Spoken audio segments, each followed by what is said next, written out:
Hey guys, David here and welcome to Digital Outlook.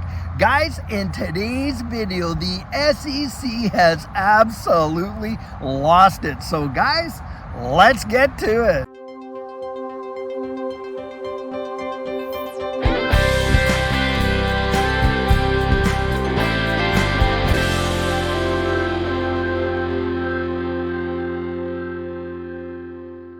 So guys, right now we are witnessing a massive investor interest surge for XRP like we have not seen in a long time. And this is in spite of this current dip and, of course, these legal hurdles that are being faced.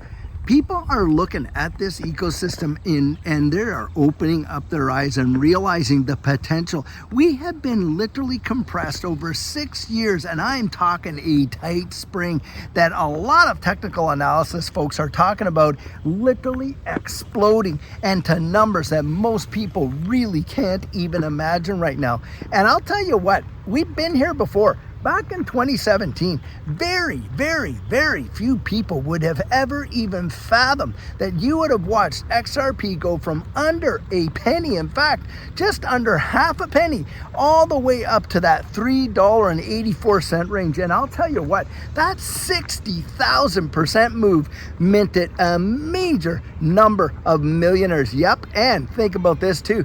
Do you realize that just before that actual move took place, that a lot of folks had capitulated completely because, guys, they believed the FUD and they got tired of waiting? Well, one of the big indicators that I look at when I look at this space and I think of all of the various, aspects of it and all the FUD that's going out, I'm watching what these whales are doing. And I'll tell you what, institutional investors are gobbling up XRP like absolute crazy. You can go and you can check these on-chain metrics for yourself and literally fact check it and find out that hundreds upon hundreds upon hundreds of millions of dollars worth of XRP are being absolutely gobbled up like crazy by the whale wallets right now. Yep, you got it. And think about this too.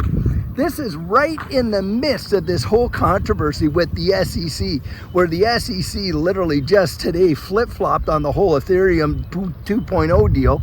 Don't know whether they stand for it or stand against it. Obviously, they're standing behind all of these big players out there in Wall Street, that's for sure. If you think that the SEC is literally out there to protect you and I as retail investors, not on your life. Guys, these folks are out there and they're protecting the establishment and keeping the power over there. They don't want to see a big turnover on that situation until they got all their ducks in a row. The SEC has been out there and absolutely pushing regulation by enforcement, targeting a number of different ecosystems, while it appears leaving others completely alone. And guys, what are we talking about there? Obviously the lawsuit against Ripple and versus the SEC, and of course Coinbase and various other exchanges and all of these kind of things. Now the thing is this, one player that the SEC has avoided not to touch, or had avoided not to touch for a good while, was obviously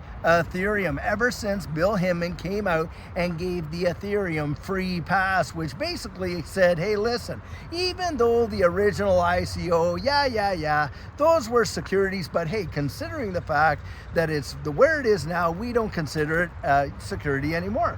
Well, then what happened? Well, of course, we saw the evolution of Ethereum go in Ethereum 2.0 to a proof of stake kind of system. And well, by and by, the SEC, they said, well, we're going to take a look at that and see whether or not that justifies a security. Well, lo and behold, of course, what is the big scuttlebutt right now? Well, the big scuttlebutt now is they have absolutely come back and ceased their investigation on consensus and whether or not Ethereum 2.0 is a security. Now, doesn't that just spell it out? Guys, the SEC has lost all credibility whatsoever. In fact, we can see that they're not out there to protect you and I as a retail investor. They're out there protecting all of their major buddies up there on Wall Street who have been absolutely knee deep into this space. And of course, with the Ethereum disguise whales buying it up like no tomorrow and literally getting away with what others would be locked up for. I'll tell you what, We're watching a two-tiered system, obviously, and we've known it a long time. This whole case against Ripple is a total dog and pony show. Now, Stuart Alderati comes out and he criticized in the SEC for, their duplicity and how they just flip-flop and, they won't even come out and tell Congress what is a security and what isn't. And we've all seen the games that have been played. And right now, of course, we're seeing legislation being put through the House that could literally take away absolutely all of their jurisdiction. And guys, I believe they're absolutely grasping at straws. You got David Hirsch, who is this, the head of all that enforcement.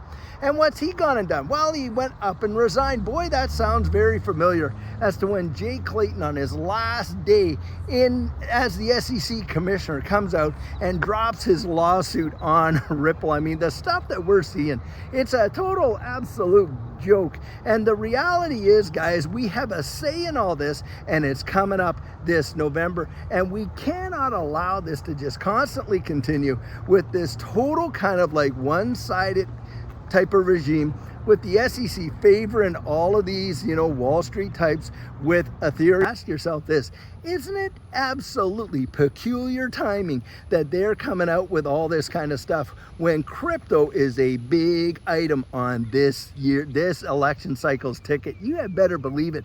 Don't think for 2 seconds that out of the good nature of their hearts that they're just walking away from all this stuff. No, guys, all they've done here is press the pause button. And this is where I'm telling you, if you really want to see change in this space, you got to get out there. You got to really make your voice heard. You got to get behind a lot of these candidates that are supporting this digital asset space. And especially if you're out there in Massachusetts, we have got to literally get this Elizabeth Warren, this woman, right out of that position, considering the fact that she's absolutely colluded with Gary Gensler. Imagine bringing him before the House Financial Services Committee, but before he comes, telling him all the questions, asking his approval as to whether those questions are good, and okay, hey, here are the answers. I mean, guys, if you and I were to end up doing that, all of our credibility would be literally gone. But these politicians, they have no shame. They have no shame whatsoever. They have absolutely, they're going out there and doing it.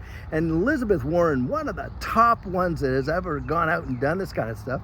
And that's why I get behind John Deaton and support him, because John Deaton, look, he's gone out and advocated for you and I in this space in a massive way in order to kind of like come out and by the way, talk about getting mudslinging all around.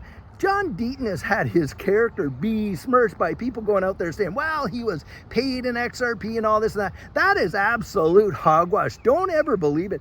John Deaton didn't get 1 cent, not one XRP, for going out there and being amicus curiae for all of the 75,000 global supporters that he was representing, XRP holders. And if it wasn't for folks like John Deaton, I do not believe for 1 second we would have got the clarity that we did. And I'll tell you what, that is a huge distinction for XRP. The only digital asset with legal clarity, granted it to it in federal court by a federal judge right here in the United States. Lawsuit, as far as I'm concerned, is nothing but a dog and pony show until all these guys got literally all of their ducks in a row. Because why? Well, unbeknownst, in the background, the institutions have been buying, and like I just said, buying like crazy to the hundreds of millions of dollars worth, literally in the whole entire time of this bear market. And now that we're on the threshold of a turnaround, it is truly phenomenal to see when you hear all of the conjecture that's coming out right now. And a lot of folks are saying, hey, look, we're going to have this massive downturn and on. Guys, there's a major disconnect between the economy, like I say, and the market. We have seen it before. We have been there before. Back in 2020, when this whole deal was going down, and Judy and I were just entering into this space, we were buying at the absolute bottom, didn't even know it because we weren't following the space. We literally fell into it trying to protect the purchasing power of our savings. But needless to say, when you would have least expected to see a secular bull run both in equities and this digital asset space, we had one of the biggest ones the world had ever seen, while all industry was literally shut down, where nobody was producing anything, where all service businesses had closed down, and yet it happened. And that is the disconnect, guys.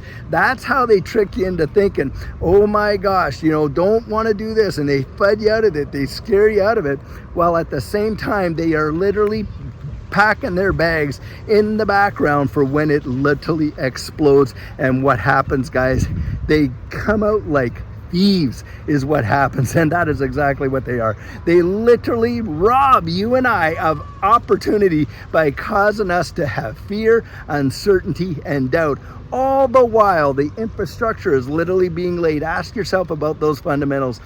Is the fundamentals increased? Has the ecosystems contracted or expanded? Well, we know they've expanded. Are the fundamentals any less now than they were before? Nope, they're so much even more cemented into the plan now than what they were then. And guys, you gotta just look at what they're doing, not what they're saying. Now, with this whole Ethereum deal that's going down, boy, is the SEC right now showing their colors, and they've absolutely lost it. They have totally lost it. And guys, this is where you and I look, because we're absolutely paying attention, we can take advantage of these opportunities and position ourselves to be in a position to absolutely profit from it, not to be destroyed by it. And that is one of the most key things you want to get into your mind, is how you can come out on the other side, not just surviving it, but thriving through it. And guys, that's where you got to pay attention. So guys, these current events, if they have shown us anything, it is how quickly things in this space could literally change on a dime. And that is why you absolutely want to get your plan in place. And what our coaching program offers, that is where you and I can meet personally, one-on-one, for 1 hour over Zoom. And during that time, I share with you our personal journey in that last bull run and what enabled Judy and I to experience some amazing financial success. I share with you the mistakes we made so that you don't have to fall into the same pitfalls we did. We take a look at your portfolio and make sure that it's balanced towards your goals, and we work together to develop your exit strategy. We can even get your assets off an exchange and onto a hardware wallet, along with delivering to you some amazing techniques that are really going to help you in this space. Now, the cost of that is $250, and if that's something that interests you, you write me right there at coaching@thedigitaloutlook.com, and we'll get you all booked in.